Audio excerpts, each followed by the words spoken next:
hopefully I don't die and prove myself wrong.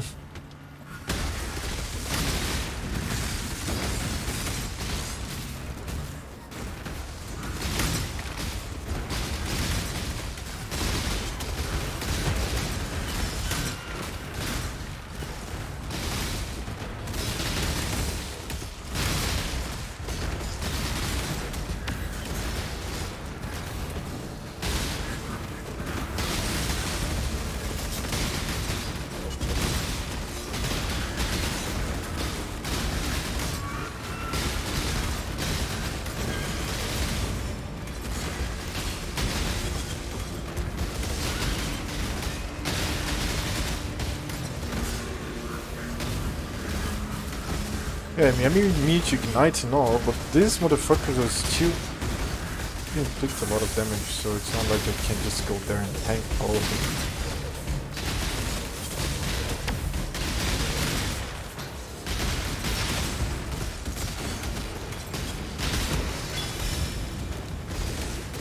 them. Dude, look at his damage.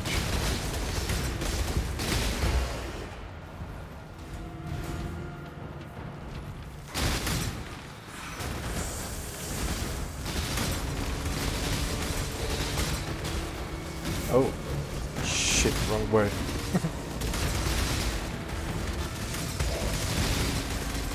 There's that.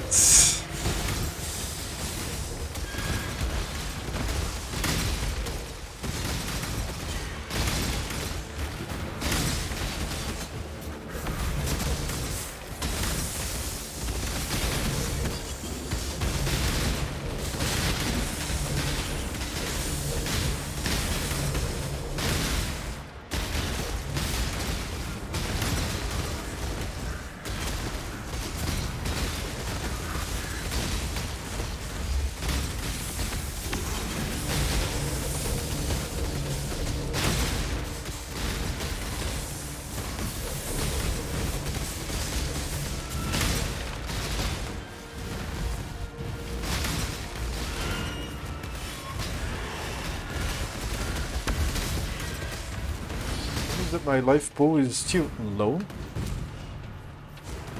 but I'm tough as nails, so I'm going to just trust that. Oh, fuck.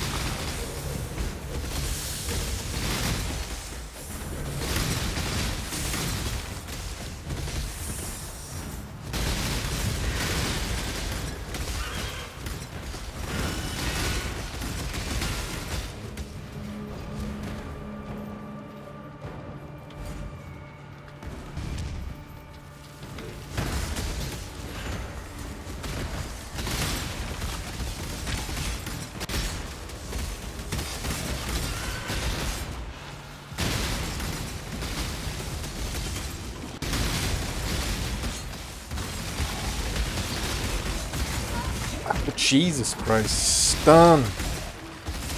Stun is never good. And vulnerability as well. Fuck.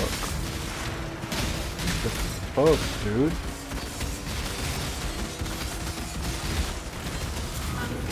Yeah, knockback is not great at all.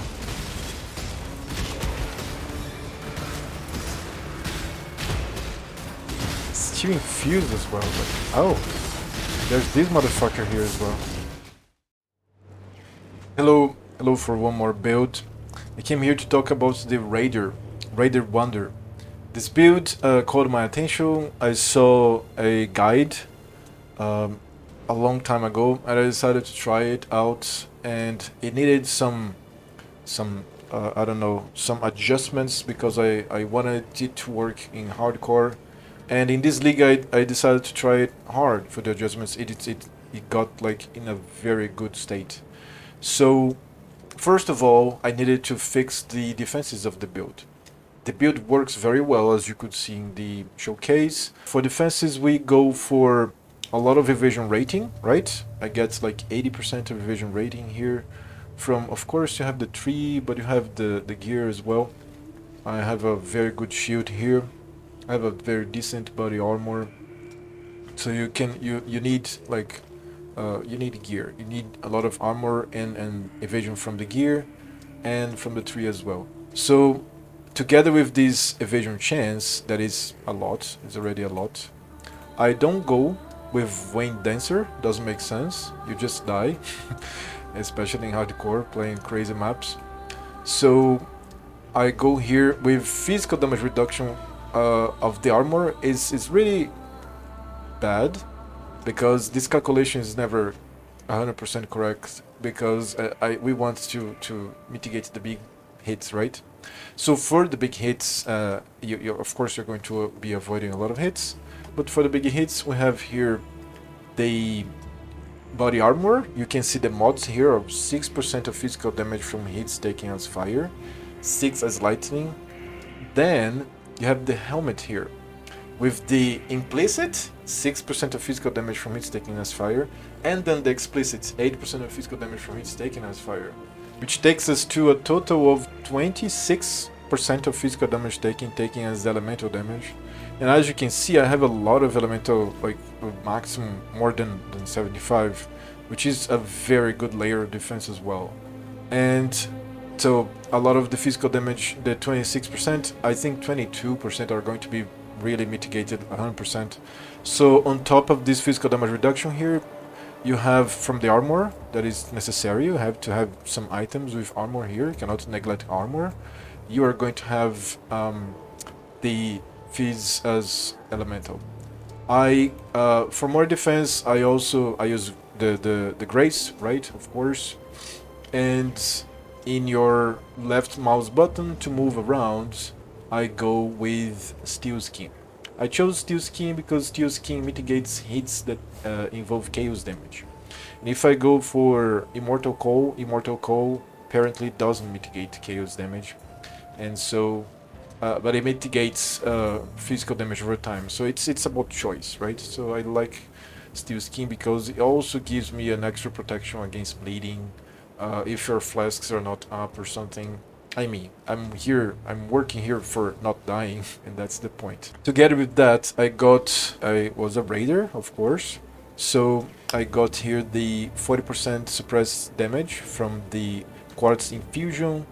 That together with a little bit more evasion rating from Avatar. And then you have the 50% chance to avoid elemental ailments while phasing. So the Ascendancy with the tree and a little bit of the gear that you can look in the PoB, I get 100% physical suppressed spell damage, and I get 100% avoid elemental ailments.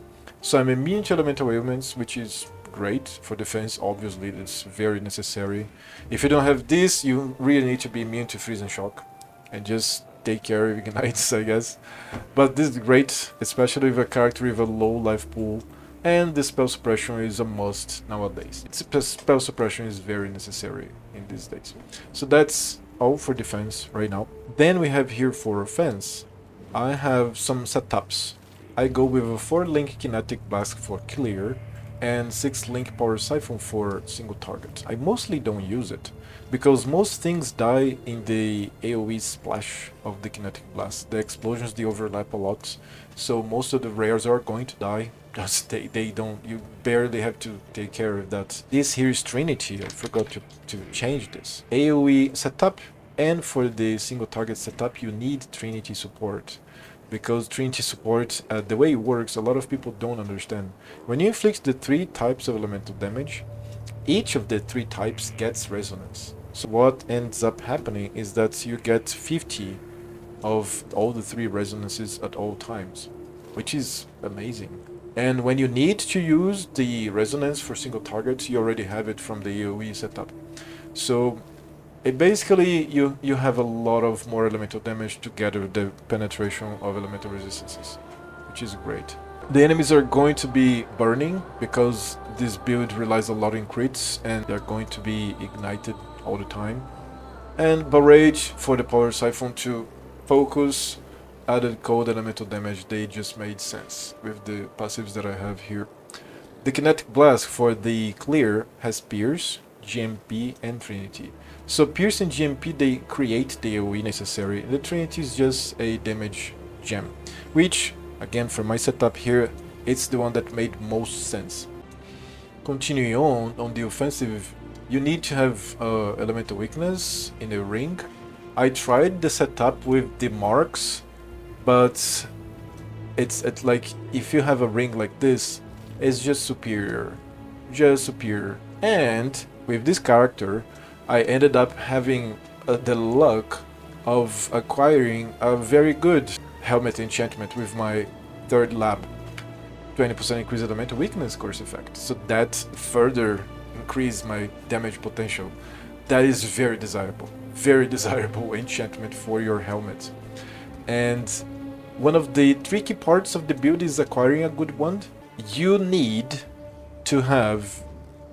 there are some options for you to craft a wand. First of all, the ideal wand to craft is a wand with attacks per second 1.5, not 1.4 like I have in the PoB here. This PoB is of an actual character. It's not like a created, idealized. No, this is an actual character that exists. So the ideal wand is the one with a lot of attacks per second. It doesn't matter the physical damage of the wand. But I couldn't find one of those. But I could find one of the Dire Edge Congregator wands. That's the one that gives you Endurance, Frenzy, or Power Charges, because I do a lot of heists, so that one made sense. Endurance Charges are always welcome in any hardcore setups anyways. So the ideal wand is a wand that has enough intelligence for you to acquire, because I had 231 here, but other setups that I made in PoB before I executed it in the league, I could only make like 170 or 166 intelligence, so it's hard to find a medium wand that is 1.5 attacks per second that has the correct intelligence requirements. That is item level 84. So that's kind of tricky. So you have two options for the wand. Either you have to have a Fractory wand with a very high tier of added elemental damage. It can be fire, elemental, or cold, doesn't matter. But that is kind of tricky. You need luck for that. The easiest way is just to spam essences. It doesn't matter which essences it is, it just has to be one essence of adds cold, lightning, or fire damage. So I just spam it until I get a second, because I'm going to have my correct tier of the essence that I'm spamming, obviously, so I need the other two. One I know that is going to be crafted, so all I need is another added elemental damage that is tier 2 1 and a free prefix. If I get it and don't have the free prefix, I will most likely annul and hope for the best. So I got this one here. This is not the ideal one. You can have much better ones, obviously, but this one here is pretty good. So then I got the cold and lightning, and then I crafted the fire damage here. So that was great. The one is a little tricky, but it's not hard. Also, I could get a good amulet. In fact, I had this, like most of my builds, I have the items, which is great. Like if you know how to farm, you end up with many items that you can trade, of course, if you are in a trade league, or you can use for yourself if you are in a source of found league or not. So the increased projectile speed and increased projectile damage just helped, and the global multi also really helped. For the tree, one of the important parts of the tree for damage was the point blank. The keystone here is very important. Another very important part is that you have to have attack damage Lich's mana. The Lich's life helps. It really helps to tank many things. When you go very fast, your life is going to be full all the time. But you need to have the mana regen there, because our attack damage is elemental damage. So elemental damage Lich's mana is tricky to get, but it's fine with one mastery. And you need the other one mastery as well. Wand, attacks, fire, and additional projectile. This helps so much. This helps the AoE setup, and it helps the single target setup as well. So this is a must. After you get this, go here to Elder Power and get the one mastery. Then the other one mastery. Then you go for the crits nodes there. That's it. That's it. The build is very powerful, very strong. You can clear all the content. The build is very agile. You move very well around the map. Damage is pretty reliable here. Talking about the power siphon, that you have to put the multiplier here to see the correct damage going. But this you have to like stick on the boss and just spam power siphon on his face. He's going to like vanish. It's a very powerful build. Talking about bosses and uniques, of course, but during the maps, most rares just die for the AoE splash of the overlapping kinetic blast explosions. So that's it. I hope that you have enjoyed the build and the explanation. I hope that is very clear for everybody. I'm open to any questions in the comments here. I stream on Twitch too. You can go there and ask me questions. If you enjoyed the content, please like and subscribe. The algorithm really helps me on that. And I hope that you come back for more. And have a good day. I hope that you like the build. I see you in the next one.